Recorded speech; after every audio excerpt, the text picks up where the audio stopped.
What's up, everyone? Aaron Nagler here with your Packers Daily Chat on Cheesehead TV, coming to you live wherever you are in the world because we're devoted to Green Bay Packers fans worldwide. Whatever platform you're on, that's where we want to reach you. And hey, maybe Facebook will cooperate today after going down worldwide yesterday. Look at all these people chiming in already. Good to see everybody. Although this, cut Tremont, come on. Why, people? Why do you want to move on from good players? I don't understand it. Whether it's Tremont or Blake Martinez or whoever. You guys talking about cutting people just to cut them. No, Tremont can help your team. Is he older? Yes. Does he cost a little bit more money? Yes. But, I mean, he can play two positions as he showed last year. And he's still a good football player. Well, you just save a little cap room. What the hell does that get you? There's still $17 million under the cap. Relax with cutting people just to save numbers on a spreadsheet, which is essentially all you're doing. Whew. Lewis is back. Yes, he is. And I will say it was a bit of a surprise, given his words post-season about the Packers and Mike McCarthy. Obviously, Mike McCarthy no longer in-house, so maybe it was a little easier in that regard. You have to hope that he bounces back to the level of play we saw in Jacksonville in 2017. He was one of, if not the best blocking tight end in football that year. Last year, very hit and miss, very up and down. Now, maybe some of that is because of usage. He wasn't on the field a whole lot. But when he was, his play was very spotty, especially in the blocking department, which is where he's supposed to excel. So maybe with a new scheme, new coach, a new design, obviously a lot of lip service being paid to the run game and dedicating themselves to it. Maybe they want a little help there along that inline spot where we all know Jimmy Graham does not really hold up. And look, it's a one-year deal. He's easily cut in training camp if they find something in the draft that they like and is nominally better, etc. After listening to Goody today, Clay is gone, right? Your thoughts? I thought he left the door open a little bit. Now, he did say, I think he's still a great player and he can help a team this year, whether it's us or somewhere else around the league. Obviously, that has yet to be determined, but I didn't think he completely shut the door. Now, that said, I do think he will probably be moving on, but I wouldn't completely cast the idea aside just yet. Can Williams start at safety? I mean, he could, but I don't think they want him to. I think he'd much prefer Tremont playing his natural position of corner, but we'll see. Right now, I think he'd have to be in the mix considering what they have across from Amos, but we'll find out. A lot of ball game left.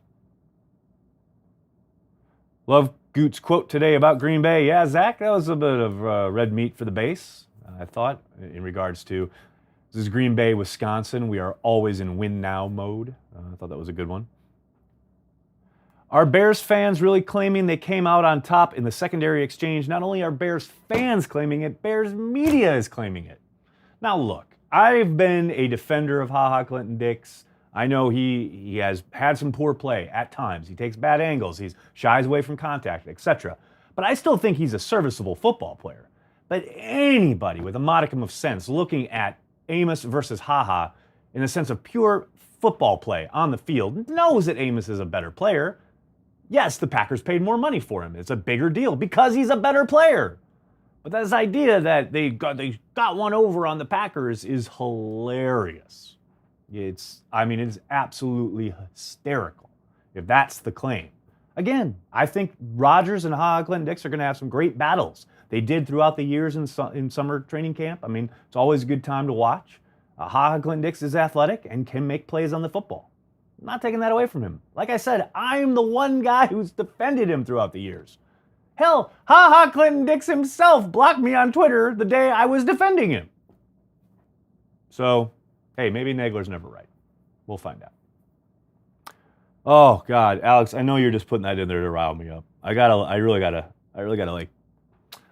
not drink so much coffee during the day before these chats so that you guys don't get me.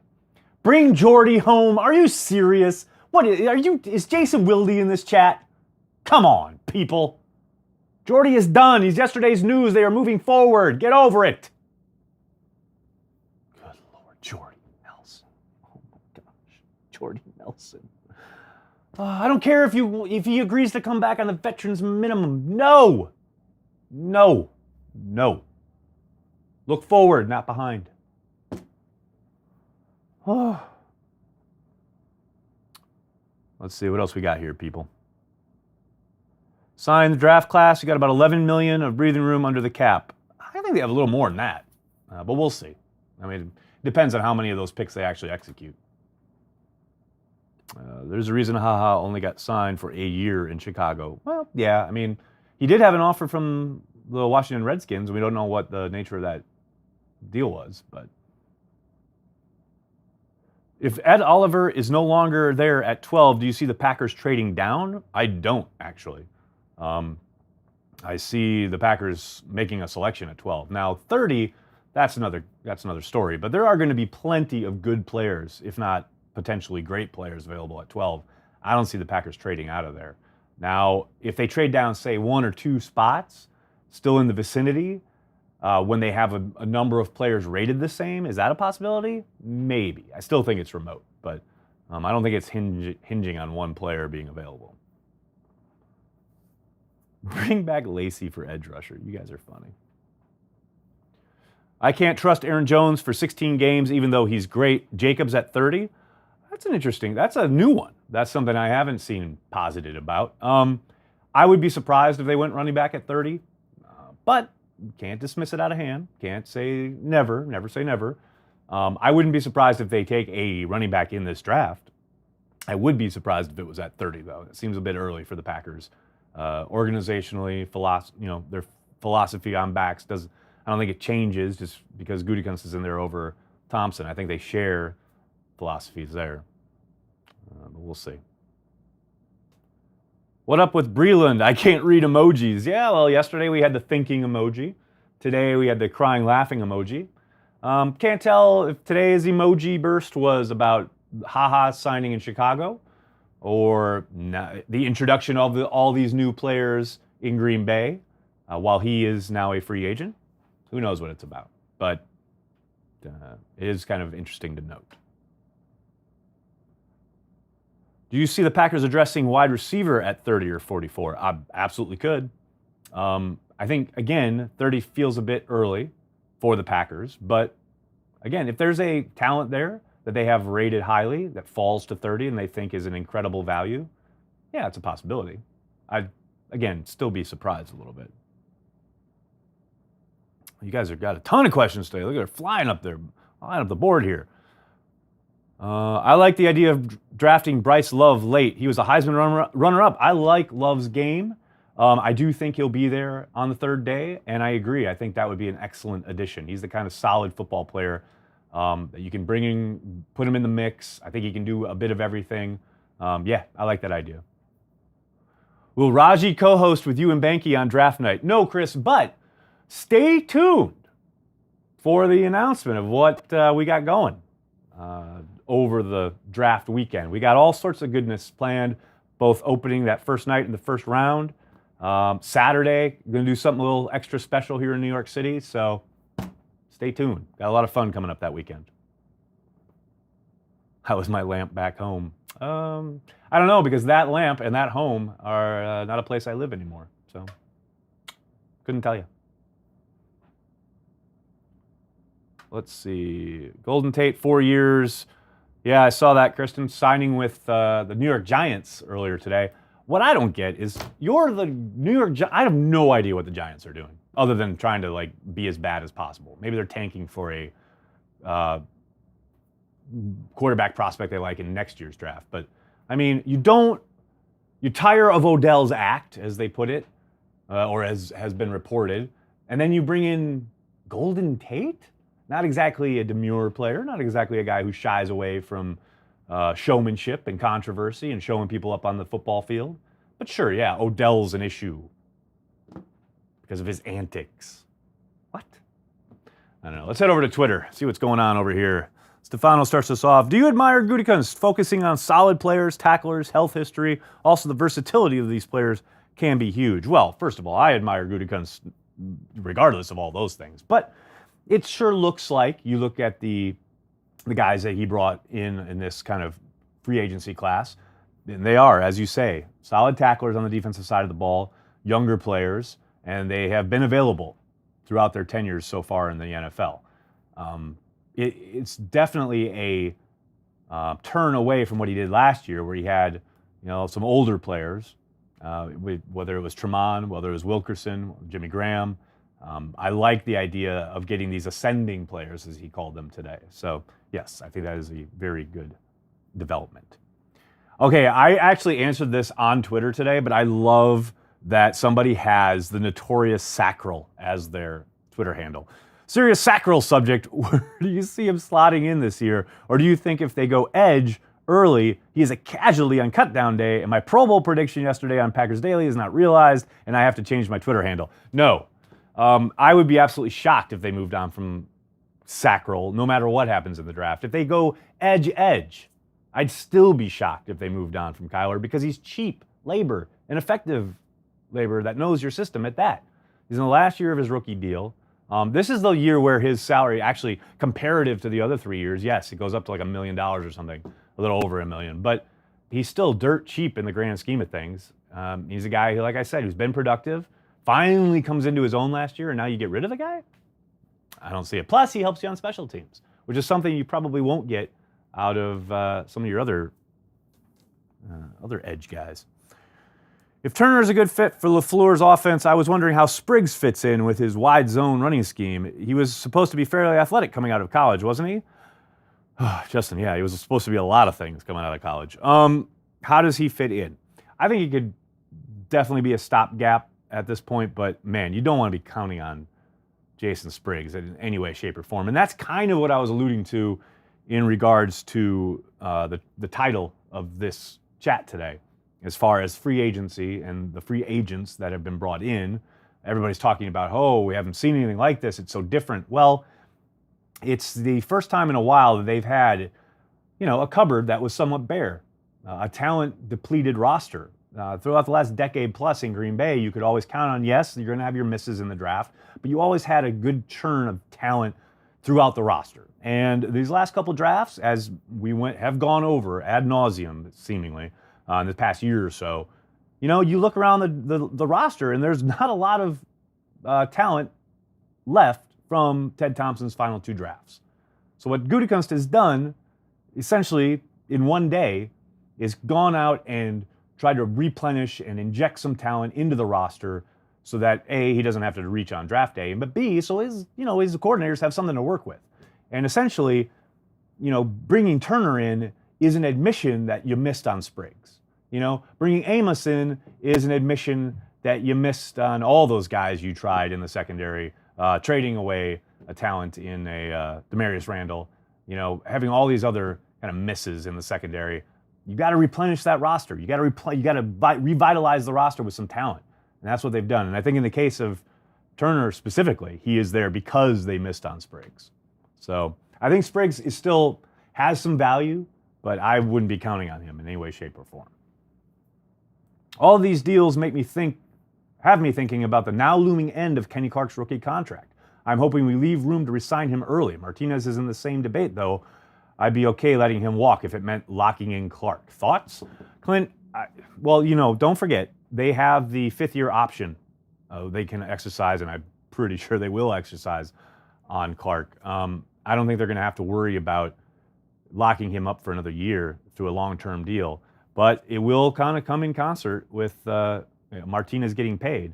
And I don't think it's as simple as you have to get this guy so you let the other guy go. We've seen throughout his tenure that Russ Ball can make pretty much anything work. But I do think they're going to have to start looking at Martinez pretty soon here. I think that if that's going to happen, it will happen probably in season. That's a guy I think they would earmark to extend. Now, we'll see what happens in the draft and what they do at inside linebacker. If maybe another free agent signing down the road. Gutekunst did say they're still peeking at some guys in free agency. They still have some cap space to play with. So I think some of that is TBD. But I think Martinez, if he continues on the path that he's been on, productive, guy you can count on, your communicator, etc., I think he'll get extended at some point this season. Oh, let's see what we got. I'm glad the Packers are signing free agents, but they made 12 the highest paid player and have money for free agents. Where did they spend all this money before? On their own players. They just got out of contracts to Clay Matthews and Randall Cobb, guys that they kept in the fold. That's what they were doing. Everyone always said the Packers never spent their money. They spent plenty of their money. It was just on their own players. Love the Amos signing, but Earl Thomas wasn't out of reach in hindsight. Yeah, I agree. I think they probably got Amos for a bit less than you're going to get than Thomas went for. And, look, you cannot deny that as great a player as Thomas is, he's at the end of his career. Amos is ascending, and he's not been able to finish the season the last 2 years. So I think, would you like to have Thomas when he's on the field? Absolutely.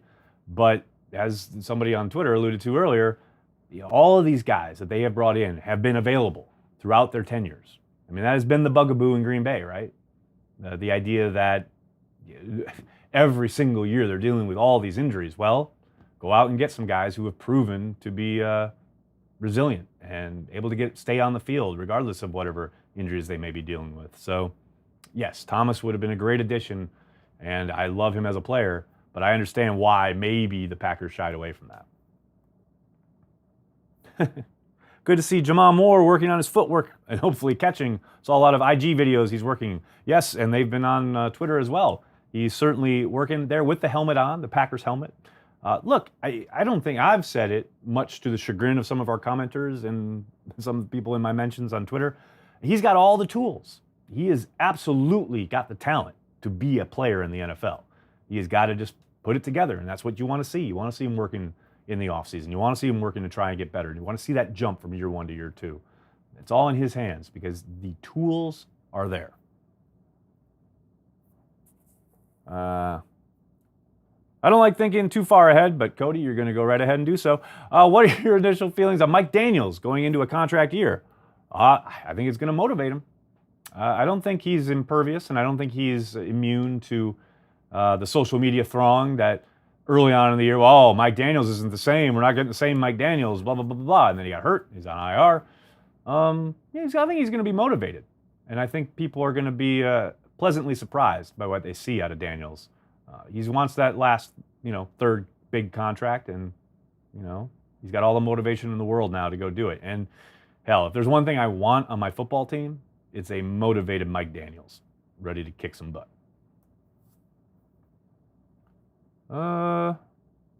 We wanted to boot Adams as well. Hope Jamon makes that jump. Yeah, that's a perfect example. Somebody who, a lot of the fan base, or a very vocal section of the fan base, wanted shipped out of town. And obviously, Devontae Adams turned it around. I think the obvious difference there is Adams was at least productive, right?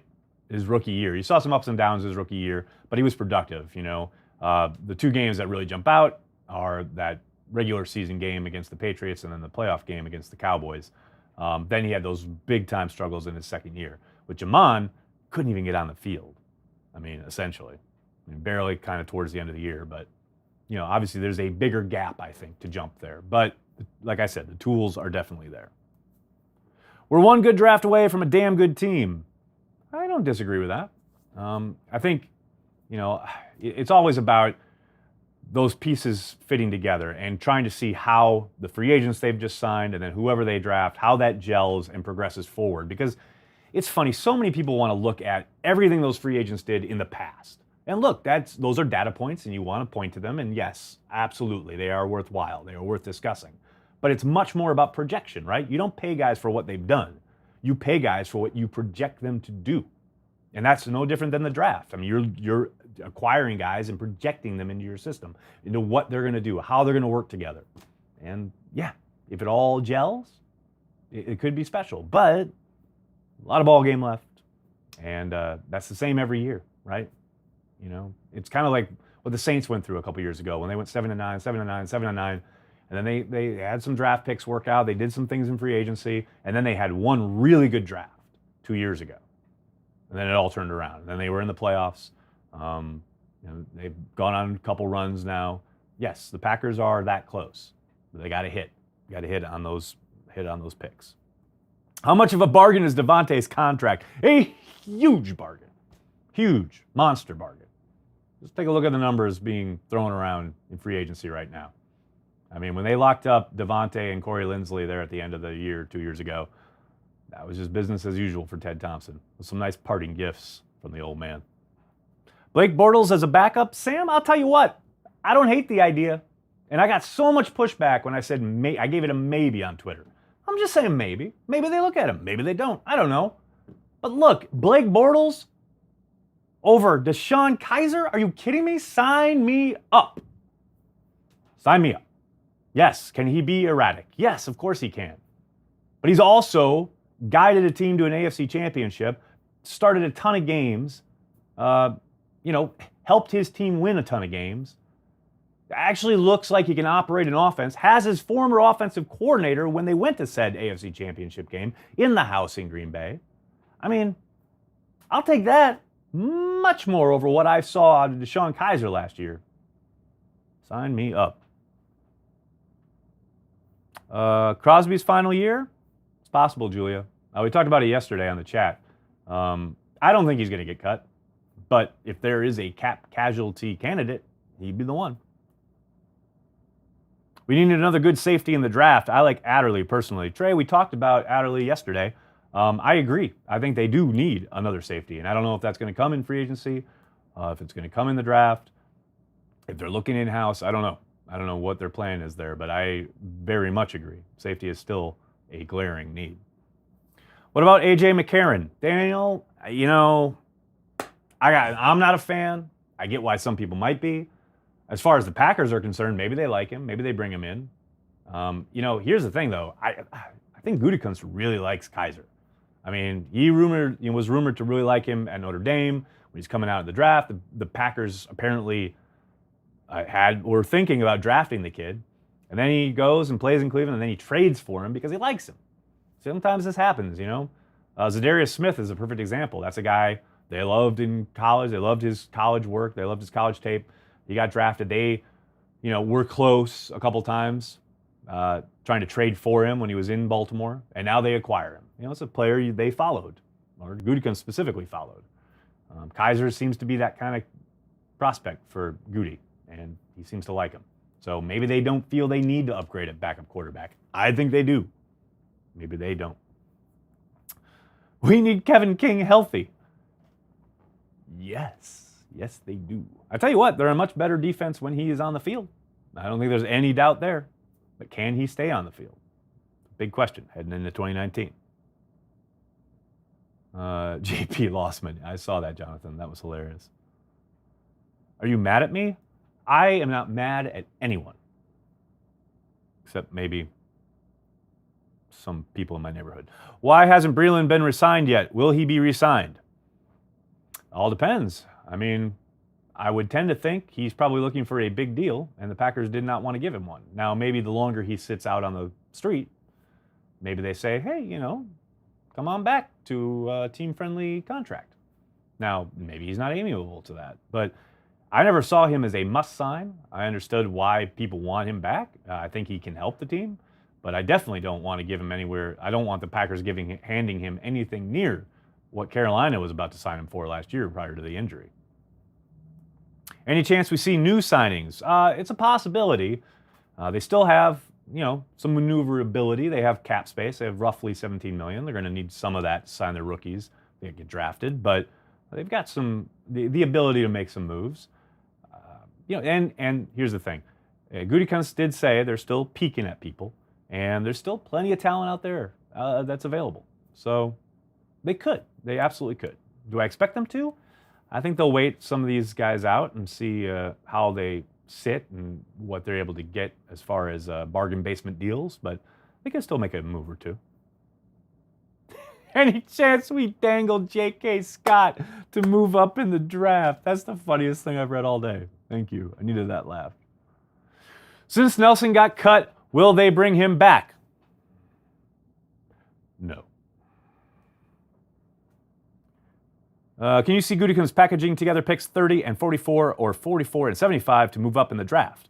Yeah, I can see it. It really depends on who he's targeting, who's starting to fall. if there's a value falling that he thinks, if he needs to jump up ahead of somebody to get. There's so many variables there, but could I see him doing it? Absolutely.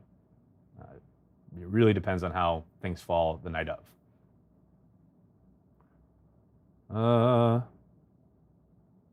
Jared Cook. Oh, Daniel, I think that ship has sailed. They've got a number of bodies at tight end already, and I don't see them paying more money to go get another tight end. But you never know.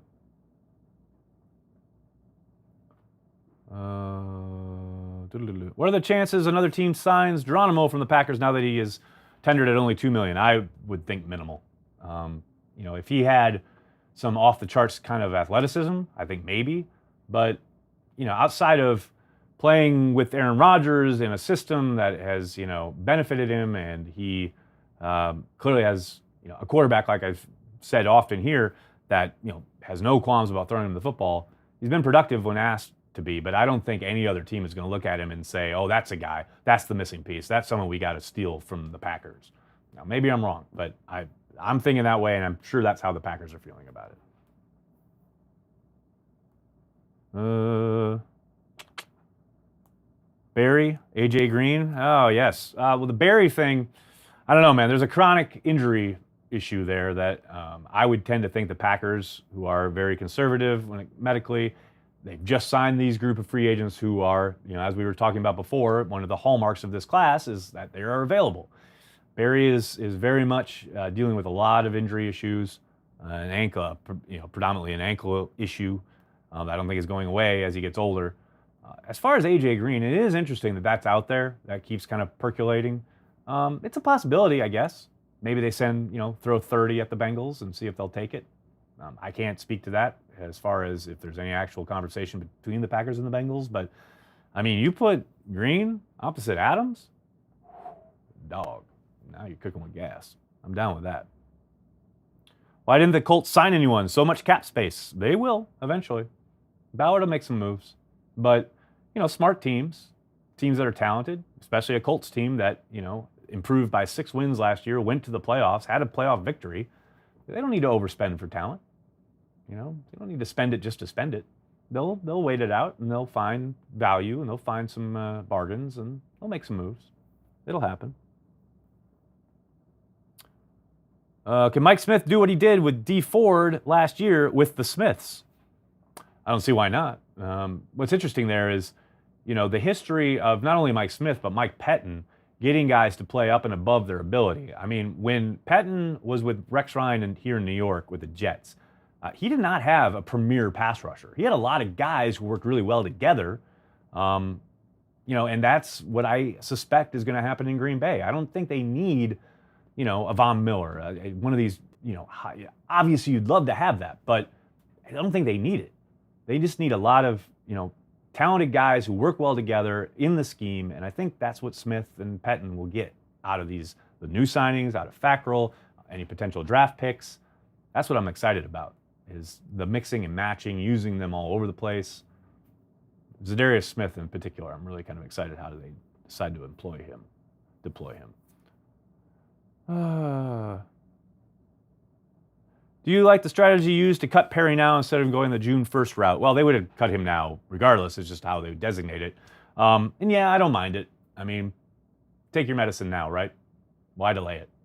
Yeah, I'm fine with that. Dorsey wanted TD to the Pack. Jonas, I saw that on Gilbrandt's Twitter the other night. I had never heard that before. For those of you who don't know, Gilbrandt, who longtime personnel guy with the Cowboys, going into the Hall of Fame this year, he put it out there that Ron Wolf, I did find this interesting. Ron Wolf said one of his greatest regrets, there are a ton of things that Ron Wolf has said were his greatest regrets. Chief among them, I believe, was letting Craig Hentrick walk in free agency. But he said, Ron Wolf always said one of his greatest regrets was not listening to John Dorsey when John Dorsey was passionately campaigning for Terrell Davis to be a Packer, to be drafted to Green Bay. I had never heard that before. Now, the Ron Wolf stories, you think you've heard them all. That's one I had never heard before. And I thought that was pretty damn interesting. Does Trevor Davis stick with the team? I think a lot of that's going to be determined by the draft. I think his hold on a roster spot is tenuous.